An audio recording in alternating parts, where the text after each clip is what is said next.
আজ সকাল থেকেই কলকাতার নানা প্রান্তে চলছে তীব্র তল্লাশি অভিযান।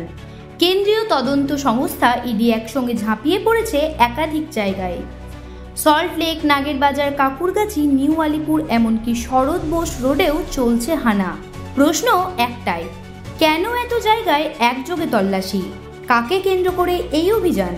তদন্তের মূল কেন্দ্রবিন্দু রাজ্যের দমকল মন্ত্রী সুজিত বসু। আজ শুক্রবার সকাল থেকে ইডির একাধিক টিম হানা দিয়েছে সল্টলেক সেক্টর 1-এর সেই ভবনে, যেখানে রয়েছে মন্ত্রী সুজিত বসুর অফিস।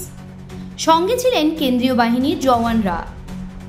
একই সঙ্গে ইডি গিয়েছে তার একটি রেস্তোরাঁয় এবং দক্ষিণ দমদমের ভাইস চেয়ারম্যান নিতাই দত্তের বাড়িতেও। তদন্তকারীদের দাবি, এই তল্লাশি চলছে পুরো নিয়োগ দুর্নীতি মামলা এবং একটি ব্যাংক প্রতারণা মামলার সূত্র ধরে। শহরের অন্তত 10টি জায়গায় চলছে একযোগে তল্লাশি। ঠনঠনিয়া, বেলেঘাটা, শরৎ বোস রোড, কাকুরগাছি, নিউ আলিপুর সব জায়গাতেই ইডির টিমের উপস্থিতি চোখে পড়েছে। ইডি সূত্রে খবর, একাধিক পুরসভায় চাকরি দেওয়ার ক্ষেত্রে আর্থিক অনিয়ম এবং অবৈধ কমিশন আদায়ের অভিযোগ উঠেছে। এই অভিযোগের সূত্রেই মন্ত্রী সুজিত বসু এবং তার ঘনিষ্ঠদের অফিস, বাড়ি ও ব্যবসায়িক জায়গায় হানা দিয়েছে ইডি। এর আগে 2024 সালের জানুয়ারি মাসেও মন্ত্রী সুজিত বসুর লেকটাউনের বাড়ি এবং অফিসে টানা 14 ঘন্টা ধরে তল্লাশি চালিয়েছিল ইডি। সেই সময় বেশ কিছু নথি এবং মন্ত্রীর মোবাইল বাজেয়াপ্ত করা হয়েছিল, তবে সেবার কিছু প্রমাণ না মেলায় তদন্ত স্থগিত হয়। আজ ফের সেই পুরনো মামলাতেই সক্রিয় হলো ইডি। আনন্দ আর ভালোবাসার দীপ্তিতে গড়া সমুজ্জ্বল পরমা, ঠিক তোমারই মতো।